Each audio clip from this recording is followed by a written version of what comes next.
j'ai la babouche coincée. Voilà.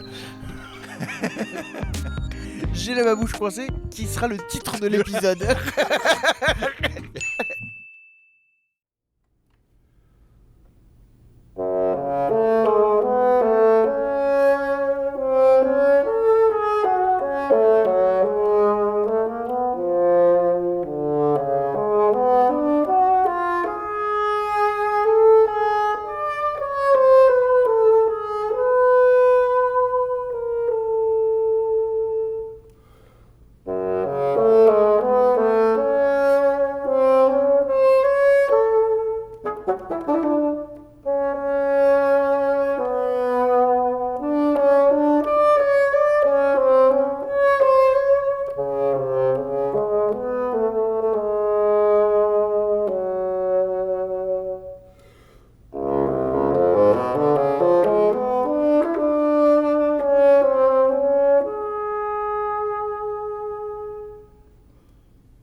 Interview Philippe dans son jardin un dimanche après-midi, bonheur.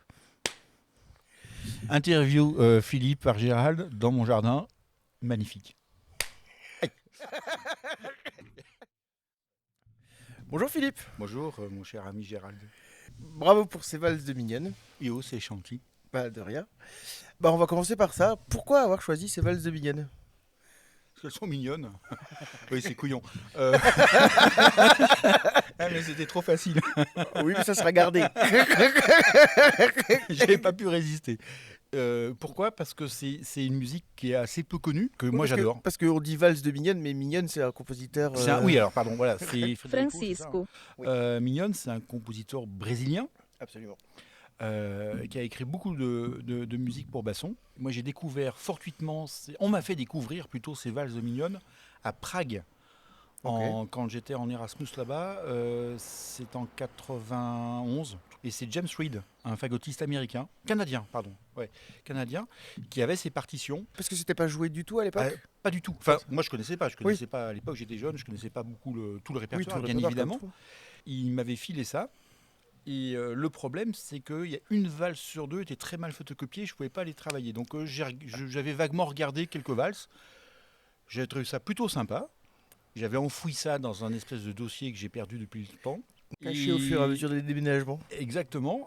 Et les partitions étaient tellement mauvaises que c'était pas confortable du tout. Et je les ai retrouvées il y a pas très longtemps. Et j'ai commencé à retravailler comme des études pour le plaisir quelques valses qu'on pouvait déchiffrer. Qu'on pouvait lire. Voilà. Alors depuis, on m'a filé des vraies partitions, édité, dont les photocopies des manuscrits, à noter, tout ça, c'est très très chouette. Mais voilà, donc j'ai choisi ces deux valses, une lente, une valse triste, et magnifique. Une valse vive que je trouve vraiment très belle. Mais ces deux valses, c'est splendide. C'est un peu des casse-figures, comme on dit, pour être poli. Mais sorti avec brio. Mais c'est vraiment chouette, ouais. C'est un répertoire que j'adore. C'est un très beau répertoire. Ouais. On avait déjà joué un duo de mignonnes comme ça sur la chaîne. Et avec Raphaël. Ouais. J'étais assez jaloux d'ailleurs. Ouais, voilà, je comprends. Ouais. Même très très jaloux. Je vous en veux, c'est terrible. Moi, je comprends. D'ailleurs, j'ai plus envie de te parler là. On va arrêter l'interview. Allez.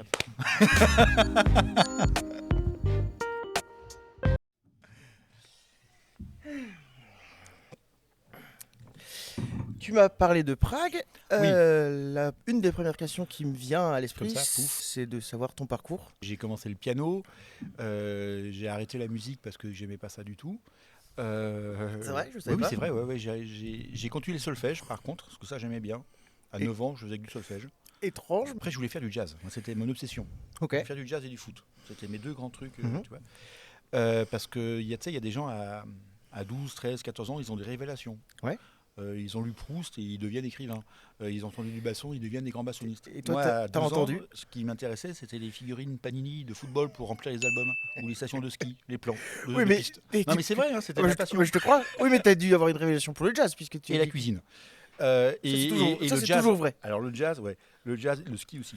Le jazz, c'est un truc qui m'a toujours fasciné et j'ai eu la chance d'avoir un papa qui m'emmenait très très souvent dans les super concerts de jazz à Lyon. Donc j'ai vu des jazzman américains incroyables. Okay. Alors ça, c'était ma grande culture musicale de ma préadolescence avec l'accordéon, parce que mon père faisait de l'accordéon. Donc voilà, je suis intarissable sur l'accordéon. Je peux te citer tout, j'adore ça. Non, mais dès qu'il y a un disque qui sort, je l'achète. Galliano. Ah ouais, donc tu connais vraiment ça, j'adore ça. Et les valses, d'ailleurs, il y a un lien. Pourquoi j'ai pris les mignonnes? Parce qu'il y a un lien avec les valses musettes et les valses. C'est-à-dire il y a cette espèce de culture mélangée entre le tango, le fado, le valse musette, la Galliano, qu'on retrouve dans l'inspiration de Mignonne. Oui. Voilà, il y a cette espèce de corpus musical ou de côté un peu dramatique de la musique qu'on retrouve dans tout ce répertoire. Puis le côté populaire au sens noble du terme. Ce mélange populaire et dramatique comme ça où tu as toute la tristesse sociale qui se manifeste. Enfin, je ne vais pas employer des grands termes, mais voilà, il y a cette espèce d'intensité. D'intensité, moi, que j'adore. Et dans ces valses, je les ai retrouvées, donc je suis content quand je joue ça. Voilà. Du coup, après, à un moment, tu as dû commencer le basson. Maintenant, alors, ce qui s'est passé, c'est que je voulais faire du saxophone pour faire du jazz. Tu as commencé le basson pour aller au saxophone? Oui, bien sûr, ouais. Et il m'a dit, tu verras, après, ça sera super facile le saxophone. Et moi, je pensais que ça s'appelait le hautbois, le basson. Je vais écouter le prof de basson. Il y a plein de gens qui savent pas ce que c'est le basson. C'est aussi Je pour vais ça qu'on fait écouter ça. le prof de l'époque qui était à l'orchestre de Lyon. Et j'ai trouvé que ça ressemblait au saxophone. Alors ça, il faut pas le dire. Hein. Il y a prescription maintenant. Il joue un concerto de Vivaldi. C'est le si bémol majeur de Vivaldi. Et j'ai dit oui, c'est rigolo, pourquoi pas. J'ai commencé. Et puis voilà. Mais ça n'a jamais été au début une passion folle. Moi, j'ai commencé à m'intéresser au basson à 40 ans. Tu vois, c'est un peu vieux. Quoi. Ça, on en parlera après. non, mais c'est Non, mais intéressant. en plus. C'est rigolo. Je le sais. Enfin, j'ai entrevu ça. Voilà. Et après, t'es passé par Lyon. Alors après, j'étais au CRR de Lyon. Après, je suis chez Gilbert Rodin à Rueil-Malmaison. Gilbert Rodin, c'est un point commun qu'on a. Bah, c'est un dénominateur commun de beaucoup de bassonistes De français. beaucoup de bassonistes français, notamment. Puisque moi, je suis une des dernières générations, entre grands guillemets. En fait, l'interview, c'est toi. Hein. Tu parles de toi. Quoi. Exactement. Ouais, t'es une espèce de malin. Bah. Alors, et toi, c'était une des premières générations de Gilbert quand il est rentré au Conservatoire national supérieur de Paris. Toi, t'es la première. Il a été nommé en 88, si j'ai bonne mémoire. Ou 87 ou 88, un des deux. Et moi, je suis rentré quand il a été nommé. Lionel Bellassène et Magali Casal étaient rentrés l'année précédente chez encore Maurice Allard, avec Stéphane Gauthier-Chevreuse. Et moi, je suis rentré juste après avec Marie Abdoun. Juste l'année d'après. L'année suivante, ouais. Et on est les premiers prix, entre guillemets, de Gilbert complet. Avec le cursus complet. Ouais. Je suis allé à Prague, déjà. Ah oui, pardon. Je suis allé à Prague. T'as parlé de Prague justement. À l'Académie Mozart Prague, ça c'était très sympa. C'était quoi, un Erasmus, un échange Alors c'était juste avant le principe d'Erasmus. C'était des sessions d'un trimestre moi j'ai passé quasiment un an là-bas. Et on avait des cours avec les profs, beaucoup de profs allemands qui faisaient à l'époque le festival de Konhaus, qui était en Autriche avec Gideon Kremer. Donc on avait toutes les stars du Konhaus. Du coup, tu as rencontré plein de bassonistes, de profs de basson. Alors, de profs de basson, assez peu. Il y avait Ah, c'était des musiciens de tout instrument. Oui, c'était pas que le basson. Ah. Non, il y avait encore Sandor Weig, on a fait une session avec lui, il y avait un petit orchestre Mozart. On faisait beaucoup de musique de chambre. Est-ce que les profs tournaient? C'était des sessions de 15 jours. Il y avait Maurice Bourg qui était là très très régulièrement. Ok, c'est ça que j'avais pas compris. Donc c'est des instrumentistes de tout. Schubert, les quintettes de Mozart, les machins, etc. Ça tournait. On allait dans différentes villes des pays de l'Est. Et on allait à Budapest, machin. Non, c'était très très sympa. Ah ouais. Ah oui, c'était rigolo comme tout. Ah ouais. Et bon, c'est pas là où j'ai fait beaucoup de progrès en basson. Non, mais t'as appris plein d'autres choses. Ouais. Et après, du coup, t'es rentré dans un orchestre au bout d'un moment. Et après, il a quand même fallu gagner sa croûte. Donc, je me suis présenté à Strasbourg et ça a marché. Et voilà. On va parler de ça aussi, de l'orchestre de Strasbourg, puisqu'on est aussi collègues. Ouais. Alors on est amis et collègues. Dans ces cas-là, je regarde la oui, salle, on est amis et collègues, absolument. Ah ouais. On partage plein d'autres choses que le basson. À l'orchestre, à Strasbourg, tu as été pendant des années basson solo. 10 ans, pendant 10 ans. Voilà. C'est long. Parce que un de nos collègues a changé de poste. A changé de poste, oui. Et que j'avais la possibilité de le faire avec mon poste. Et que tu as accepté. Ouais. Qu'est-ce que ça t'a apporté? Qu'est-ce que t'en retiens de ce passage-là et de repasser après aussi au second, notamment, ce que tu fais maintenant à côté de moi. Voilà. T'as aimé ce moment de 10 années? C'est là où ça m'a obligé à travailler sérieusement mon instrument, enfin. Ouais. Donc ça, c'était plutôt positif. Mais si tu veux, chez moi, c'est pas... Il pleut.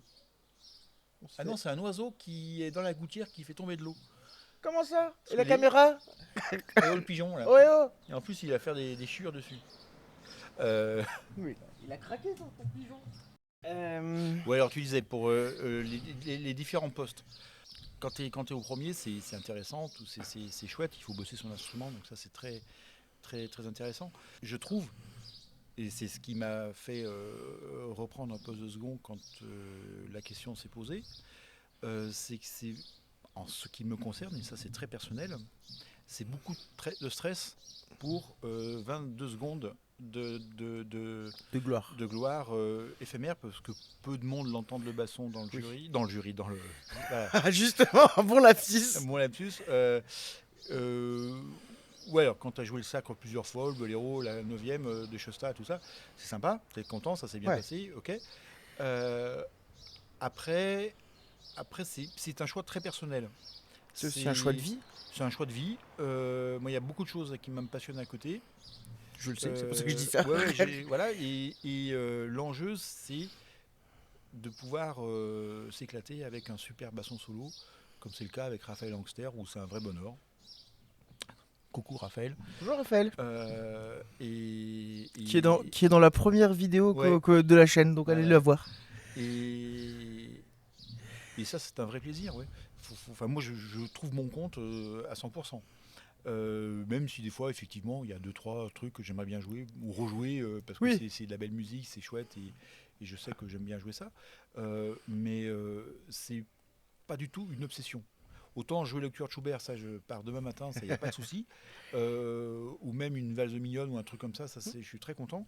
Mais me taper la 4e de Beethoven, même si ça roule en tournée, j'ai passé l'âge. Ouais. Je suis pas assez focalisé H24 sur le basson pour que ça me fascine. Ouais, c'est un truc dont on a parlé il y a pas longtemps, qui est assez intéressant. Voilà. De dédicacer sa... dédier sa vie. Ou dédicacer, ça se dit pas. Oui, c'est joli, c'est un peu littéraire. De dédicacer sa vie au basson. C'est un choix. Voilà. Moi, ce qui me plaît, c'est plus faire des concerts à côté, choisis. Plein d'admiration pour les gens qui ont cette capacité à s'exploser en permanence. Mais je sais que moi, j'ai pas très envie. Et t'en as peut-être pas besoin non plus. J'en ai pas très besoin. Et en plus, il y a aussi une question de besoin. Hein. Ouais, puis d'envie, de besoin, de plein de choses. Il y a une question complexe, aussi de capacité personnelle. C'est que parfois, je sentais que j'y arriverais pas. Donc, c'est pas la peine. Psychologiquement, j'étais à côté, j'avais pas envie. Et bosser mon basson à H24, c'était pas forcément quelque chose qui me fascinait. Ouais, et puis il te faisait du bien aussi. Ouais. Je crois qu'on a des moments dans une carrière. Il y a eu des moments sans, des moments avec, des moments contre. Des moments contre ? Oui, où ça me gonflait, oui, clairement. Ah oui. Ok, comme ça. Voilà, oui, c'est long une carrière. Moi, je te connais depuis pas si longtemps. Non, mais c'est vrai, ouais. Enfin, par rapport à la carrière, par rapport à plein de choses, même on se connaît depuis maintenant une petite dizaine d'années. Mais je sais que je te vois depuis quelques années être heureux et refaire du basson à fond. En fait, t'en fais vraiment tous les jours, beaucoup, mais pour le plaisir, avec beaucoup ça. de. Ah, mais j'adore ça. Parce que mais tu viens de dire un peu l'inverse avant. Oui, parce que c'était vrai. Mais parce que c'est une phase. Ouais, c'est ça. Oui, alors que là, je te vois t'éclater sur le basson, et moi, je trouve ça hyper chouette de voir qu'il peut y avoir des phases et de voir que tu peux reprendre un truc et te repassionner. Écoutez les copains, c'est à partir du moment où tu as à côté de toi Raphaël Angster, Gérald Poretti et maintenant notre ami Valentin Neumann, Titou pour les intimes, Titine. De mieux en mieux. Ah ouais. T'as Titine avec nous. Tout sera gardé. Mais j'assume tout. C'est vrai que c'est assez rafraîchissant, revigorant et ça donne envie de faire des choses. Tu vois qu'il n'y a que ça qui t'a donné envie de... Parce qu'il y a aussi un autre truc. Non, mais il y a des trucs, il y a d'autres choses. Il y a aussi un autre truc, c'est que tu as repris une classe à Strasbourg. Ouais.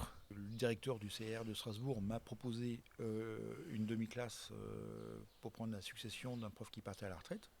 Là, il y a il combien d'années ? 4 ans. Ah oui, c'est très récent. Oui, c'est récent, ouais. Et c'est un vrai plaisir, effectivement, de voir le résultat d'un travail hebdomadaire produire ses fruits comme ça, c'est assez extraordinaire, ouais.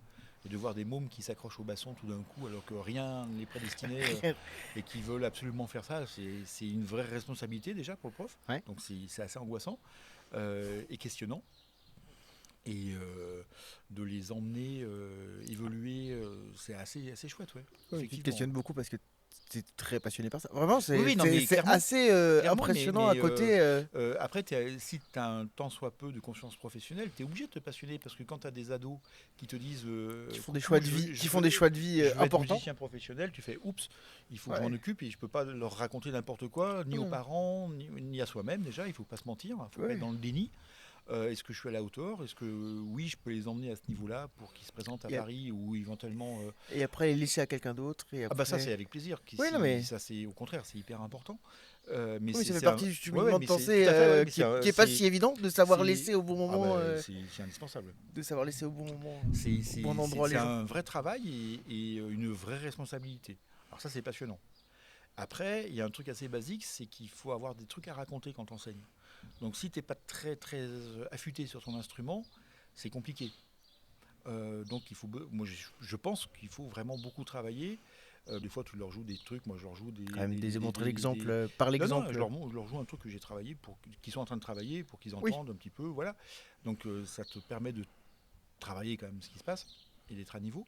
Il faut avoir aussi, comment dire, surtout quand tu as des élèves qui atteignent un niveau conséquent et qui ont des ambitions dans cette carrière, enfin dans cette voie plutôt, il faut connaître un petit peu de quelques bassonistes, il faut avoir quelques réseaux. quelques petits réseaux, sinon ça marche pas bien, il faut être honnête.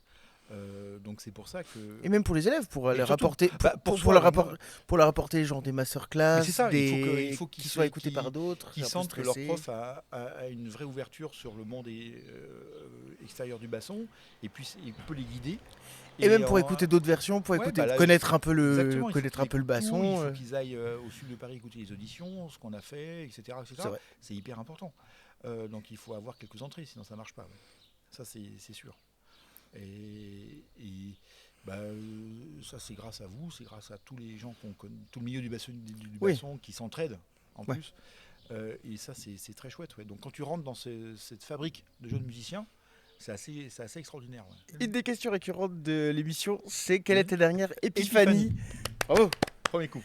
Sur le basson ou sur le jeu du basson. Sur le jeu du basson. Écoute, c'est une sorte de petite triangulation.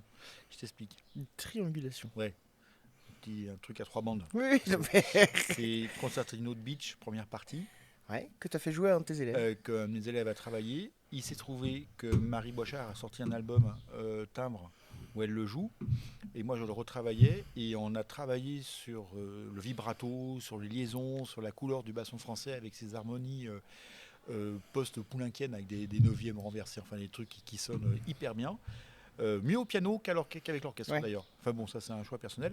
Et c'est le plaisir que j'ai eu à retravailler cette page pour essayer de trouver un son magnifique du basson français avec le vibrato que Marie Boichard a fait à merveille, qu'on a écouté avec mon élève et qu'on n'a pas essayé d'imiter. Parce que c'est pas Vous faites des sessions d'écoute. Ouais, bien sûr. Et c'est pas intéressant, mais c'est de comprendre comment on pouvait interpréter cette musique qui correspond vraiment à une culture musicale française du XXe siècle. Voilà. À l'école française. Complètement, ouais. Et c'était assez jouissif, en fait. Voilà. Est-ce que tu as l'habitude de faire des enregistrements? Est-ce que c'est un truc auquel tu as aimé te prêter là Parce qu'on va pas mentir, on l'a fait il y a 3 jours, 4 jours, Oui.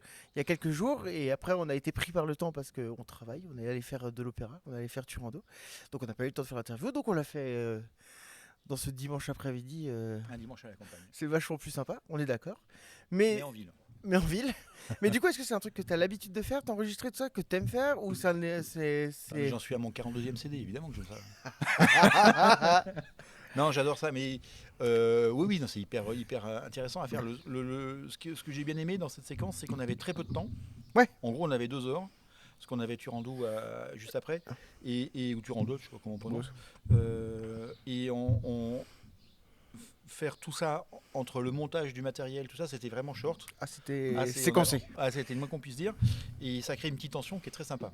Alors ça crée des petits pains aussi, mais des grognements qui ne sont pas là où il faut, mais ça reste crée, toujours du live. Voilà. C'est ça le principe. Mais tu as une tension qui est très chouette. C'est un truc que tu fais régulièrement, t'enregistrer? Oui, parce que ça permet d'avoir juste à l'instant T un résultat. Donc tu vois tout de suite le défaut, tout de suite ce qui est intéressant.